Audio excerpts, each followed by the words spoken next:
Give me a sign. Welcome to the Wally and Richard Parks Hot Rodding History Channel. My name is Richard Parks. I'm your host and narrator. I'm the oldest son of Wally Parks. Our cameraman today is Trevor Parks. He's the great-grandson of Wally Parks. The technical director is Dane Parks, also a great-grandson of Wally Parks, and my grandchildren. Today's discussion is on Volume 4 of the Wally and Barbara Park story called We Did It Our Way. And it begins with the years 1952, 53, and 54. 1952 is a year of growth in the NHRA. Memberships are coming in quite often.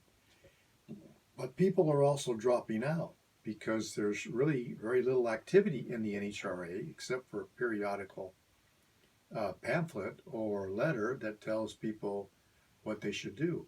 Now, my father is still the editor of Hot Rod magazine, and his secretary is my future stepmother, Barbara Livingston, who will become Barbara Livingston Parks. And they are busy working 8 hours a day for Hot Rod magazine, but they are also working another 8 hours a day after work on the National Hot Rod Association. And my father realizes that they need to do something. And so around this time, they begin to ask people that they have known from the Southern California Timing Association to help them formulate rules and regulations for drag racing. Now, drag racing has a long history.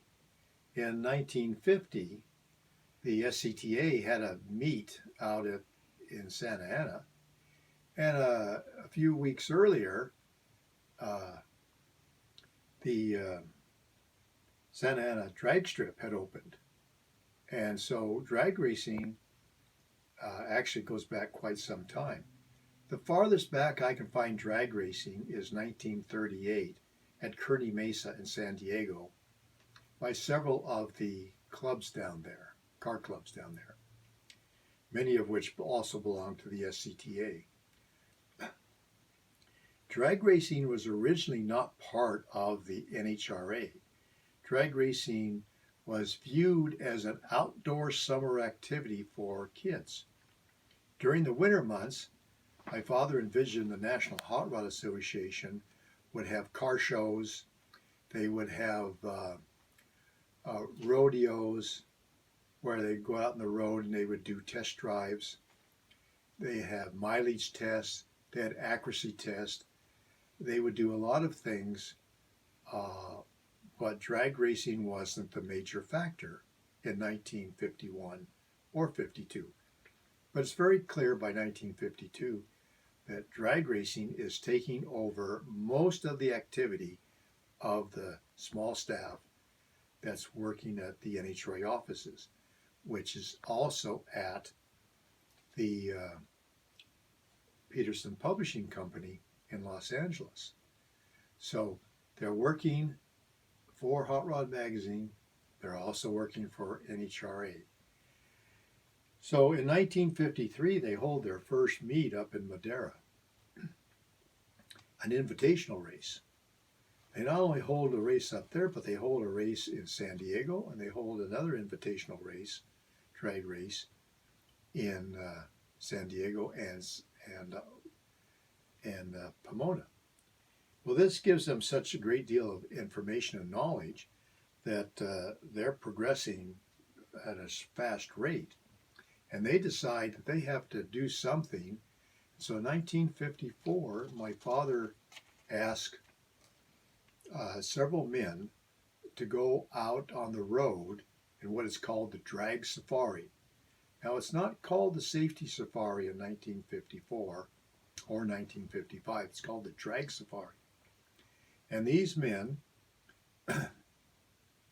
are to go out and talk to the police chiefs, the fire departments, the mayors, all of the officials, and they're also to talk with local car clubs about how to organize a drag race, sanctioned organized drag race.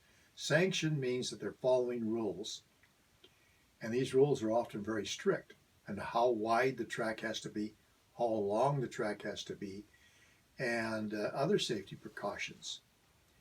And also the cars have to be inspected, technically inspected by semi-professionals and professional drag racers who look over every inch of the car to make sure that the car is strong enough and capable enough to go down the track and not cause accidents or get people hurt.